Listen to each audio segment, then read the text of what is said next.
Hello children, I hope you all are doing well. So today we are going to do this question which appeared in SOF IMO 2021-22.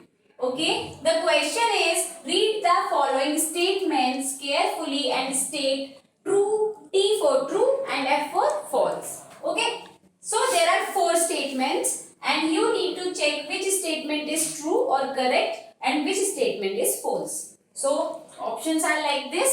ठीक है, सो एक एक statement को हम check करना है कि वो ट्रू है या फॉल्स है. तो let's assume this one. First, there is only one solution for a linear equation in one variable. Okay, so linear equation in one variable. Variable की स्पेलिंग गलत हो गई थी. That's okay. So first statement में ये क्या बोल रहा है कि लीनियर इक्वेशन है अगर हमारी कोई भी वन वेरिएबल में तो उसका एक ही सोल्यूशन होता है. क्या ये बात सही है या नहीं, वो हम कैसे चेक करेंगे? हम कोई भी एग्जांपल लेके चेक कर सकते हैं. सपोज मैंने एग्जांपल लिया x - 3 = 2. ये linear equation in one variable है. हाँ है, क्योंकि यहाँ पे सिर्फ एक वेरिएबल है. ठीक है, तो यहाँ पे हमें चेक करना है इसकी कितनी वैल्यूज आ सकती है x की. यहाँ पे तो चेक करते हैं x is equal to 2 plus 3 equal to 5. So यहाँ पे x की सिर्फ हमें एक वैल्यू मिल सकती है. उसके अलावा यहाँ पे कोई ऑप्शन ही नहीं है कि हमें x की कोई और वैल्यू मिल सके. तो ये ऑप्शन, इस इक्वेशन से हम ये बोल सकते हैं कि this statement is correct. There is only one solution for linear equation in one variable. ठीक है, ये हर लीनियर इक्वेशन जो वन वेरिएबल में है उसके लिए ये स्टेटमेंट ट्रू होगा. ठीक है, तो हमें ये पता चल गया कि ये ट्रू है. Okay, let's come on second statement which is if 4/5 of n gives 96 then the value of n is 140.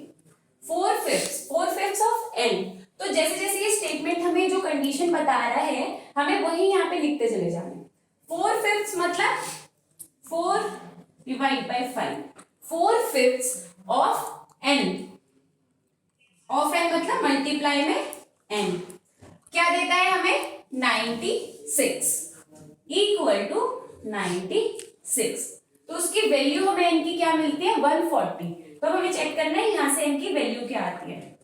यहां से n की वैल्यू 96, ये इधर जाएगा इनटू में 5 डिवाइड बाय 4.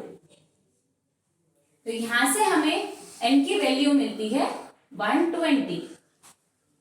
ओके, वो 140 के इक्वल है? नहीं है, तो इज नॉट इक्वल टू 140.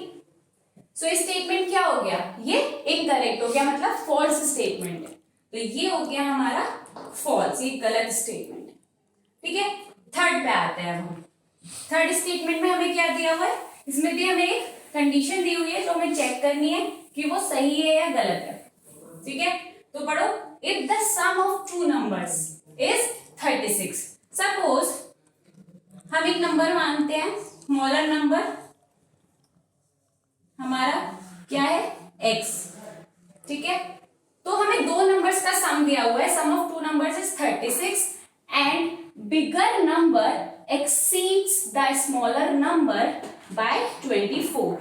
अगर हम स्मॉलर नंबर को x मानते हैं और बिगर नंबर को हम यहां से फाइंड आउट कर सकते हैं सम के थ्रू.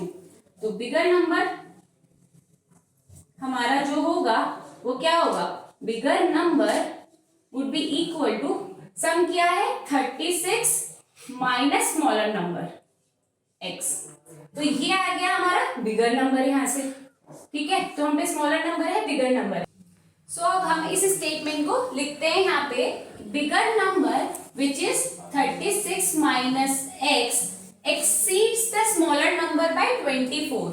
एक्सीड्स करता है स्मॉलर नंबर को कितने से? 24 से. तो ये हमारी कंडीशन बनी. यहां से हम सिंप्लीफाई करेंगे. 36 minus x equal to 24. 36 minus 2x equal to 24. Okay, so यहाँ से 22x equal to 36 minus 24.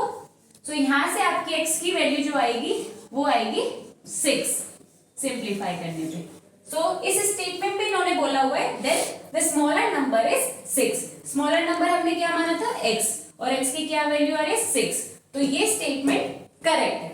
Okay, third statement is correct. तो ये फोर्थ स्टेटमेंट में क्या बोल रहे हैं, x square minus 2 is a linear equation in one variable. तो अब हमें इस कंडीशन को देखना है कि ये स्टेटमेंट ट्रू है या फॉल्स है। ठीक है, सो सबसे पहले यहाँ पे बात हो रही है एक्स स्क्वायर माइनस 2 की।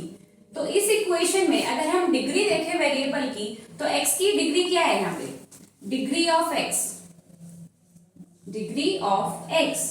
Is 2, right. सो हमने यहाँ पे 2 लिखा।